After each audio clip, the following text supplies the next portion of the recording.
Hello, I'm Bob Ross, and I'd like to welcome you to the 29th Joy of Painting series. And just beat the devil out of it. That's really the most fun part of it. Esta es una historia bien uruguaya. Duelos a muerte entre políticos, presidentes, militares, dictadores, periodistas y doctores de renombre. Gauchos bravos con facón en mano, pioneros en esta práctica. Y no es cosa de un pasado muy lejano. La ley estuvo vigente y en plena práctica hasta 1992. Sin embargo, muchos políticos piensan que la ley de duelos tiene que volver. ¿Sabes lo que lamento? Que no exista la ley de duelo. ¿Qué me iba a decir que se va a tirotear? ¿Se va a tirotear? Pero tranquilo. ¿En serio? Pero que no, pero hay cosas que se arreglan así, de otra manera no se arreglan, no conversando, bla, bla, bla, bla, bla, bla. Hablar es facilísimo en este ¿Usted país. me está hablando en serio? ¿Eh? ¿Usted me está hablando en serio? ¿Y cómo no le voy a hablar en serio? Si existiera la ley de duelo, usted hubiera... Pero tranquilo. No puedo agarrar con la espada porque soy un viejo, pero por lo menos a los tiros capaz que anda. Sí, hay cosas que hay que arreglarlas así, de otra manera no se pueden arreglar. ¿A los tiros? Sí, señor, porque no tienen arreglo cuando a usted le tocan el honor. Y dale, ¿cómo lo puede arreglar? La única manera es eso. Voy a recorrer los orígenes de los duelos y cómo se han desarrollado en Uruguay a lo largo del tiempo. Una historia llena de sorpresas e injusticias. Los duelos existieron siempre. En criollo, un duelo es dársela mano a mano uno contra otro. Y en la historia existieron todo tipo de duelos. Me acusa de mentir. Yo creo que es muy imberbe, en realidad, para decirme que yo miento. Porque en realidad sos un atrevido, guacho. Sos un atrevido. Te reviento la cabeza. Y te reviento la cabeza. ¡Ya! ¡Moliganta, punto! Fight. Suspendemos la sesión. Duelos en la Edad Media.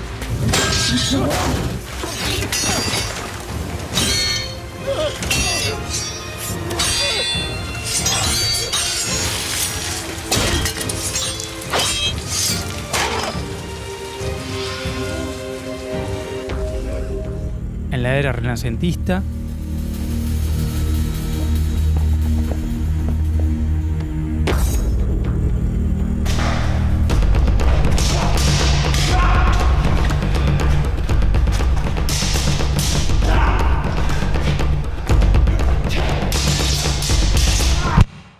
Hasta hubo un duelo en un globo aerostático. Y por supuesto están los duelos más conocidos por todos, los duelos de cowboys. Le vamos a dar firme. Sí. Que tengan bien presente, le vamos a dar firme. Sí. Hoy vamos a responder a estas preguntas, pero antes vamos a ver un poco de historia. Para entender cómo llegamos a tener hasta hace pocos años una ley vigente y en práctica que te ampara a matar a alguien en un duelo, hay que remontarse a sus inicios. Antes, cuando alguien te ofendía, podías retarlo a duelo. Esto estaba vinculado al honor y a la venganza. Sus orígenes son desde la Edad Media con el duelo judicial, que básicamente era un juicio por combate, que se usaba para resolver acusaciones que no tenían testigos o en ausencia de una confesión. El que ganaba la pelea era proclamado como dueño de la verdad. Si bien el duelo judicial ya era ilegal desde el año 1300, se continuó practicando principalmente en su modalidad más formalizada desde el siglo XV hasta las primeras décadas del siglo XX. Con el tiempo, las autoridades religiosas y civiles condenaban esta práctica y fue ilegalizado en las primeras décadas del siglo XX. Los duelos se hacían entre personas de clase social alta, que eran los que calificaban para hacerlo. Si alguien de la clase alta era insultado por alguien de la clase baja, aquel no retaba a duelo, sino que lo castigaba físicamente o mandaba a sus sirvientes para que lo hicieran por él. Beat her. Give her the whip. Give it all to her. Platt, you come here and you beat her now. Platt! Fuera de Europa, los duelos los practicaban los gitanos, tribus de indios norteamericanos como los navajos y otras etnias euroasiáticas. Los duelos se hacían con espadas, sables o pistolas, dependiendo de la época, pero un noble no podía batirse con un plebeyo. Después de la ofensa, sea esta real o imaginaria, el ofendido retaba a duelo al ofensor. Lo hacía con un gesto insultante, golpear al ofensor en la cara con un guante, o tirar el guante al suelo delante de él. De esta manera, estaba obligado a recoger el guante y aceptaba el duelo o quedaba deshonrado. I challenge you to a duel.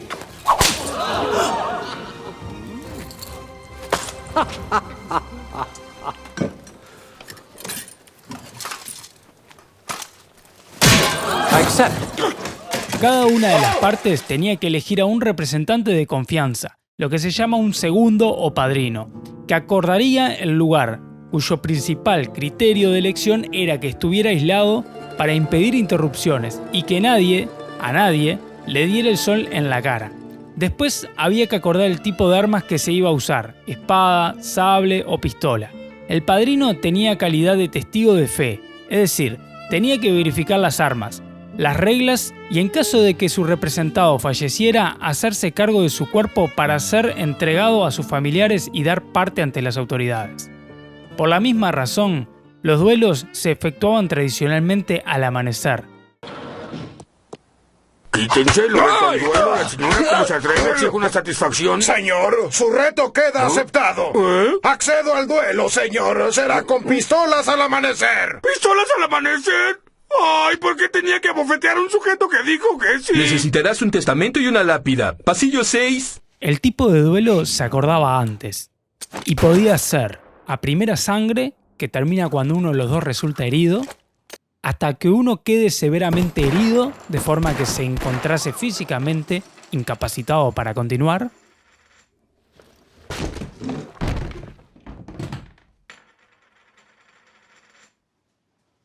o directamente a muerte. You need a count? No, sir. Para un duelo de pistolas de un solo tiro, las partes debían ubicarse espalda contra espalda con sus armas cargadas en la mano y caminar un número prefijado de pasos, volverse al oponente y disparar. Típicamente, cuanto más grave era el insulto, menos eran los pasos que había que caminar. ¡En guardia! ¡Estoy listo! 1, 2, 3, 4, 5, 6, 7, 8, 9, 9 y medio, 9 y 3 cuartos, 9 y 3, 16, 11 y 16, 12 y 16, 10. Ahora sí, lo que todos estábamos esperando, los duelos en Uruguay.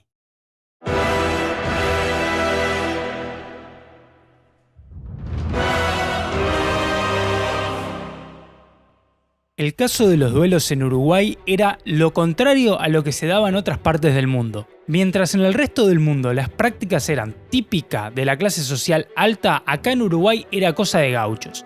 Y como en todas partes, los duelos eran ilegales. Si te agarraba el patrón de la estancia o las clases dirigentes, terminabas hecho mierda a los azotes que te daban. O directamente te metían preso. A diferencia de los duelos en Europa, los duelos de los gauchos no tenían demasiadas reglas o protocolos. En estos duelos se usaba un facón en la mano y un trapo en la otra mano que usaba como escudo. Los duelos en Uruguay existen desde épocas coloniales, seguramente traído por los inmigrantes europeos de la época. Y el objetivo era, escucha esto, matar el honor de tu oponente haciéndole una mojada de oreja. Esto no lo estoy inventando, lo dice Wikipedia y lo podés verificarlo ahora. No te das una idea qué asco que es. La mojada de oreja es literalmente pasarle a tu oponente la mano mojada con tu propia saliva por la oreja del oponente.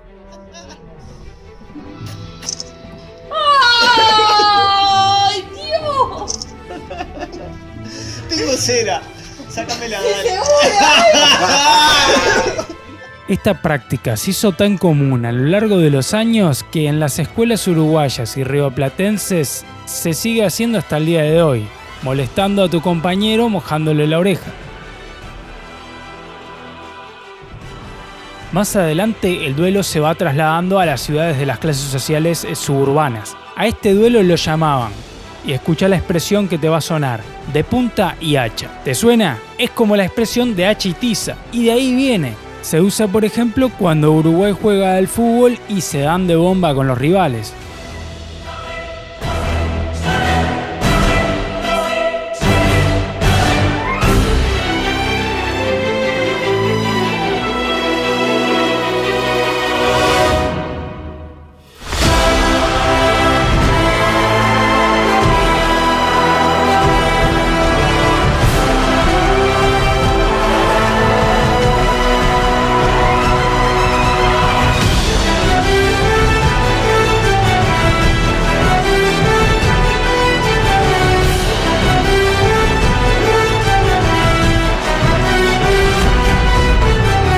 Y te dejo esta de Yapa.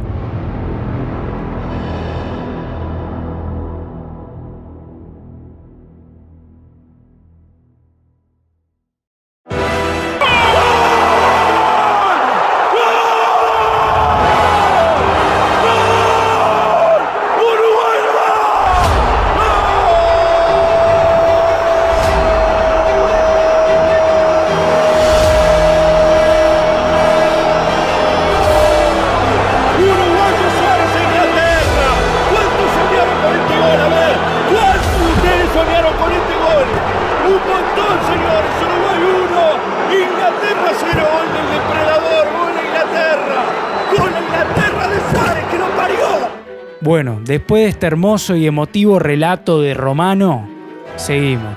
De punta y hacha es una expresión que también incorpora el tango. También fue eternizada por los escritores Jorge Luis Borges y Enrique Amorim. El duelo se siguió extendiendo por las clases sociales altas que, a diferencia de los duelos criollos, este tipo de duelos contaban con una serie de formalidades como las que se usaban en Europa. Durante el siglo XIX existieron muchos duelos famosos, pero a mí, personalmente, el que más me llamó la atención fue el que tuvo José Pedro Varela contra Benito Neto, que se la dieron en 1872 en la ciudad de Buenos Aires. En el siglo XX los duelos siguieron, siendo uno de ellos entre Juan Andrés Ramírez y el ex presidente en dos períodos, José Valle y Ordóñez. El duelo fue a pistola en 1919. Pero parece que a Valle le gustaba tanto la sopa que tomó 2 platos de sopa. Y fue por segunda vez a un duelo, esta vez con Washington Beltrán Barbat, en 1920. Este duelo fue muy importante para la historia de los duelos de Uruguay. El duelo se desencadenó por una nota que Beltrán escribió sobre Valle. A causa de este duelo, se finite. Beltrán murió como consecuencia del enfrentamiento. Y vos dirás, pero si los duelos estaban prohibidos en Uruguay, el expresidente comió cana por asesinato o lo molieron a latigazos como hacían con los gauchos. Bueno, sí, esto es lo que tal vez tendría que haber sucedido. La realidad es que el tipo era un político, fue presidente en 2 ocasiones, o sea que la cosa se resolvió de otra manera. ¿Cómo? Se creó una ley, la ley 7253 del 6 de agosto de 1920.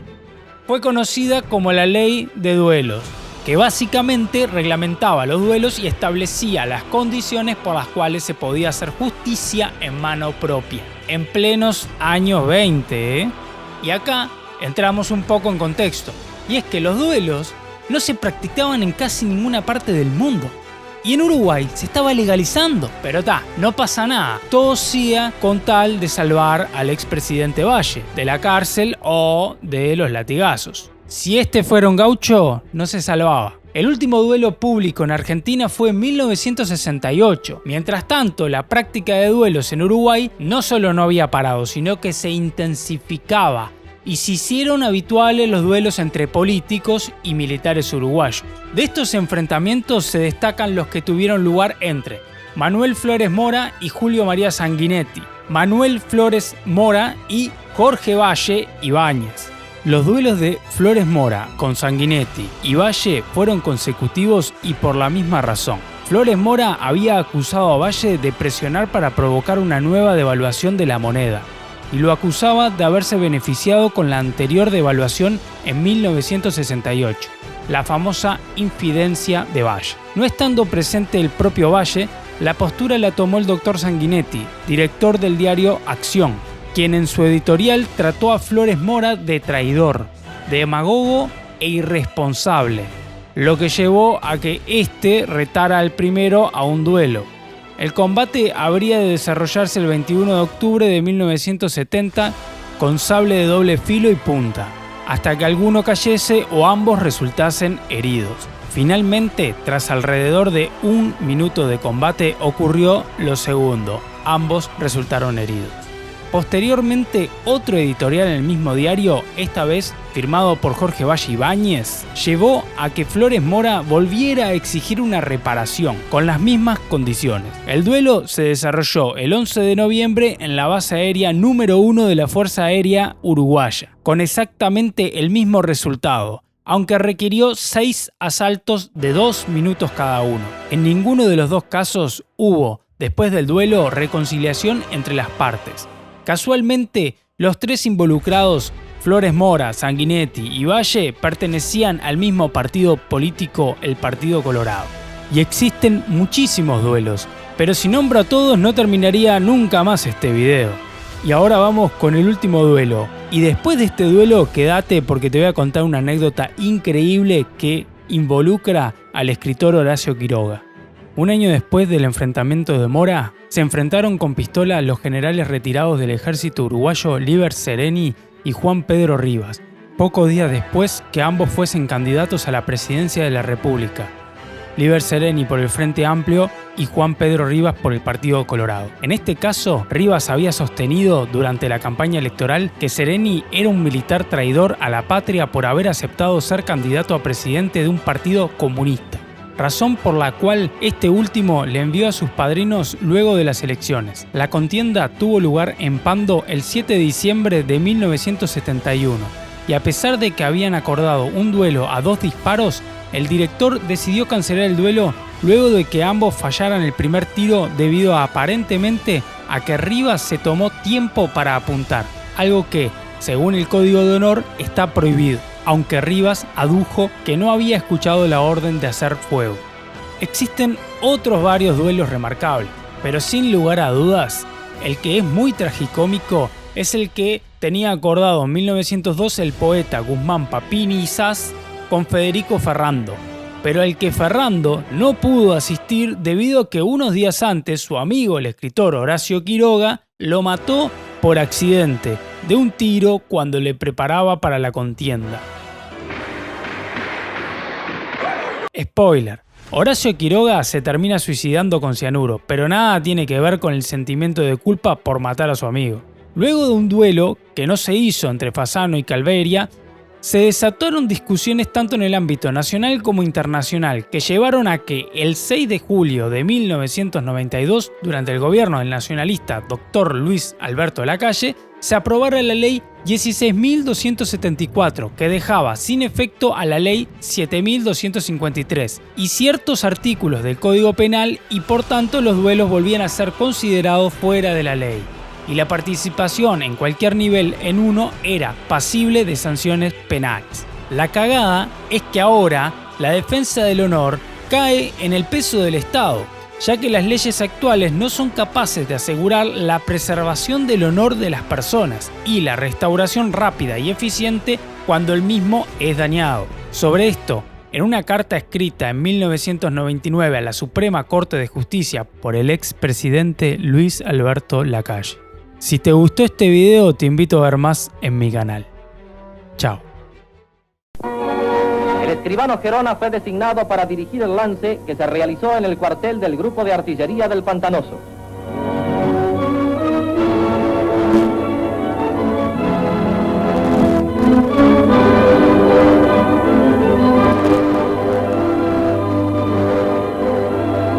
Los soldados y oficiales prepararon cuidadosamente el terreno del combate, marcando la zona que debería defender cada duelista.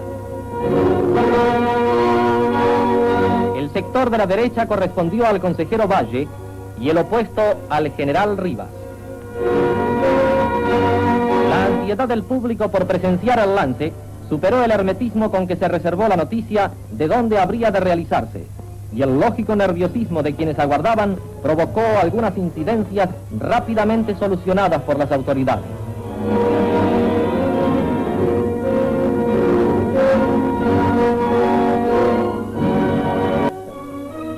Terminado el lance, en el que ambos duelistas resultaron levemente heridos, el consejero Valle abandona el lugar del duelo.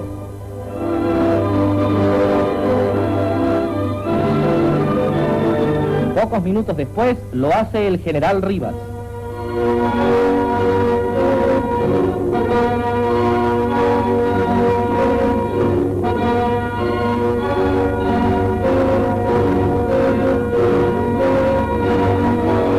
Ya ha pasado todo. Nuevamente en su hogar, el general Rivas muestra a nuestros reporteros la herida recibida.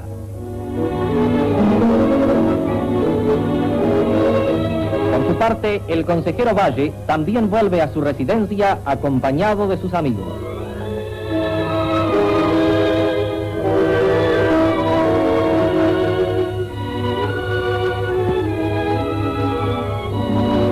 Se ha cerrado así un episodio que conmovió hondamente a la opinión del país.